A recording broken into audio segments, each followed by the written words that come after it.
Canada is facing a growing retirement crisis, and most people don't even realize it. Here's a stat that really shocked me. Almost 4 out of every 10 Canadians nearing retirement have less than $5,000 saved. Just think about that for a second. Imagine retiring with only $5,000 or less in the bank. This isn't just a personal finance issue, it's a national trend that will affect millions of retirees in the next decade. In this video, I'll break down why retirement has become so uncertain for many Canadians, and at the end, I'll show you what other top countries for retirees are doing, places like Denmark and the Netherlands, and how you can learn from them to improve your own retirement plan. Canada is facing a significant retirement readiness gap, with many citizens unprepared for the financial demands of retirement. When you look at the numbers, they're pretty bleak. As I mentioned earlier, according to the 2024 survey by the Healthcare of Ontario Pension Plan, 39% of Canadians aged 55 to 64 have less than $5,000 in total savings. But it gets even worse when you break it down by gender. Among women aged 55 to 64, a staggering 36% have no savings whatsoever, and more than half of women in this age group have less than $5,000 saved. That means a lot of people will be counting on CPP, OAS, and GIS alone to get by in retirement. And as I showed and broke down in a previous video,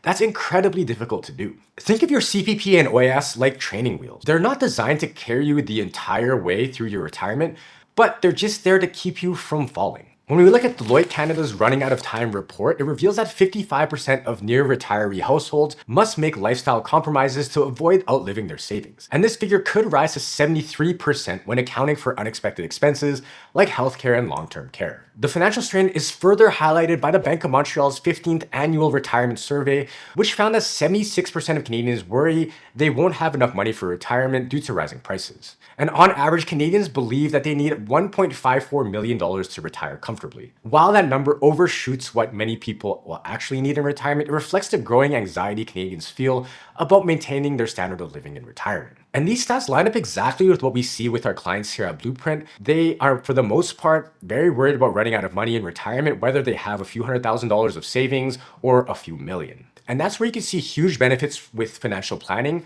is having that peace of mind in retirement.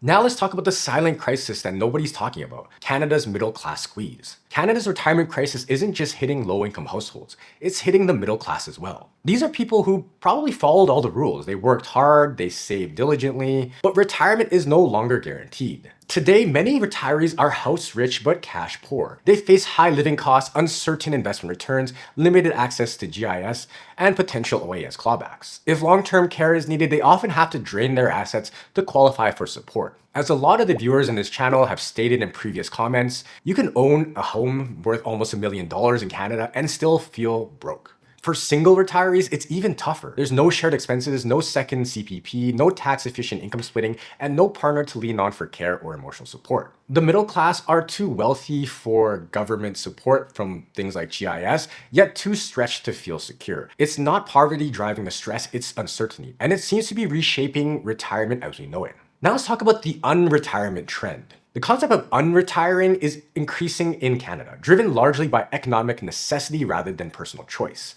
A recent 2024 Fidelity survey found that over 2 in 5, or 43% of Canadians, plan to delay retirement due to financial concerns. Stats Canada reports that the average retirement age has increased from 60.9 years in 1998 to 65.3 years in 2023. The labor force participation rate for individuals aged 65 and older reached a record high of 15% in 2023, more than double the rate in the mid-1990s. And for those aged 55 and older, nearly 37% were active in the labor force in 2023. Some seniors keep working because they love what they do, but for many others, it's not a choice, it's a necessity. And that's where things get complicated. On a personal level, working later in life isn't always easy. Health issues can get in the way, age discrimination is still very real, and learning new technologies can be overwhelming. But there's a bigger picture too. Older workers bring expertise, help fill labor gaps, and contribute in meaningful ways. Still, their growing numbers raise an uncomfortable question. Are our retirement systems really built for the world we live in today? More and more, we need flexible work options and better policies that support aging Canadians, not just financially, but with dignity and respect. Also, if you want to save more on taxes in retirement, check out our free guide with 5 proven strategies to keep more of your money. You can grab a copy, the link is in the description.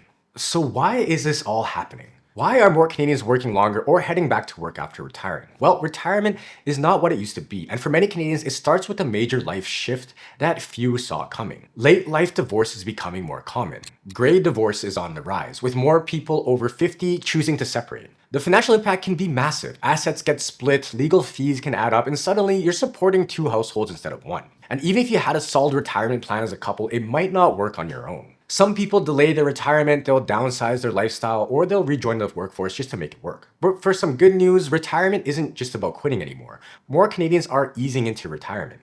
For some, it's about freedom and flexibility, not sitting still. Consulting, part-time work, freelancing, or starting a dream project are all on the table. Work can provide structure, identity, and connection for a lot of people. When those disappear, many retirees feel lost, and instead of walking away completely, they reshape work to better fit their lifestyle. We are living longer than ever before, and that changes everything. And here's something most people don't realize. The older you are, the longer you're expected to live. If you've made it to the age of 65, you've already outlived many of life's random risks. And at 65, the average Canadian man is expected to live to age 81.7 and the average woman to 85.8. And at 70, those numbers rise to 83.2 and 86.9. And if you reach the age of 75, men are projected to live to age 85 and women to 88. So that's not just a few extra years, that's a whole new chapter to plan for many people. Pensions are not as secure as they used to be. Defined benefit pensions were once considered the gold standard. They offered a predictable monthly income for life, backed by employers. Today, most private sector workers have defined contribution plans instead. These depend on investment performance, which means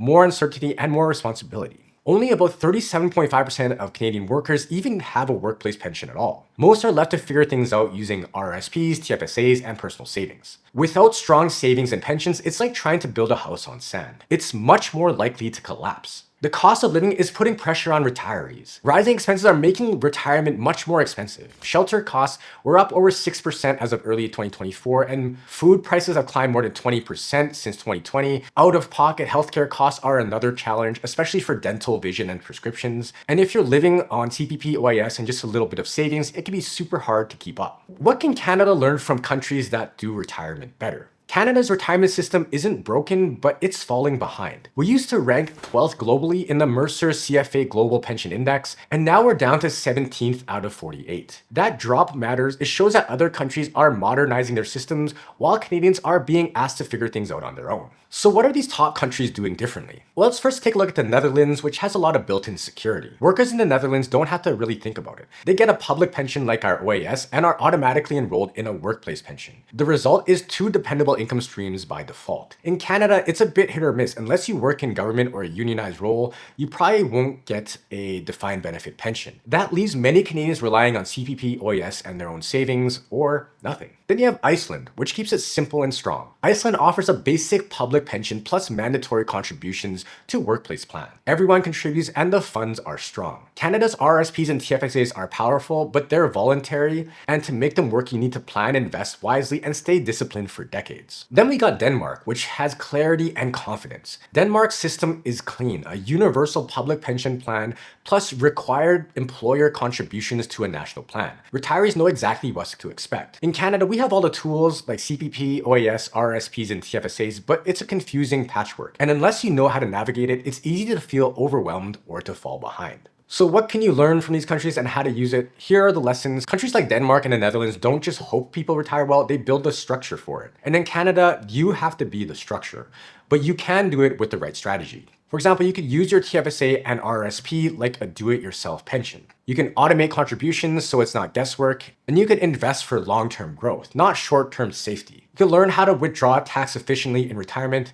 and don't just rely on CPP and OAS. They're not enough on their own. So if you're one of the majority of Canadians who don't have a pension at work, you have to become your own pension manager. But with the right plan, you can still retire securely, just like retirees in top-ranked countries. Retirement today isn't just about savings, it's about security, dignity, and choices. And at Blueprint Financial, we help Canadians design smarter retirement plans that work in the real world. If this got you thinking, we've only scratched the surface. Visit our website to explore what's possible with our services, and don't forget to like and subscribe if you want to stay ahead of the curve. And click here for a video that YouTube thinks that you'll be interested in next.